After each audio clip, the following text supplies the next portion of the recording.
जय शिवराय भाऊनो, नवीन ब्लॉगमध्ये तुमचं स्वागत आहे। चिक्कोड्याला शूट आहे वेडिंगचं, तिकडे निघालो। शिवराज आणि मी आहे।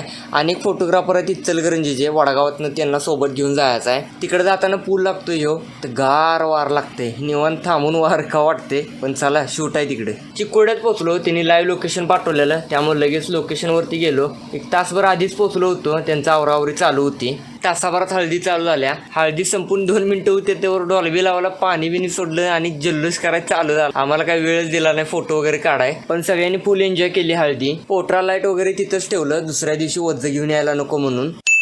9:15चं टायमिंग दिलं होतं। मिरवणूक होती, गावदेवसाठी जाणार होते ते। बरोबर पोचलो, मिरवणूक चालू झाली। तिथंच घराजवळ 1-2 देवळं होती, तिथले घेतलं शूट। आणि गावाबाहेर एक देऊळ होतं, तिकडं गाडीतनंच निघालो। मिरवणूक काय एवढ्या लांब घेतली नाही त्यांनी, खरं मंदिर 1 नंबर आहे। आणि मंदिराच्या बाहेर पण असं तलावासारखं आहे, झाडं झुडपं, एकदम शांत वाटते। चिक्कोड्यात कवा आला तर इकडं नक्की या।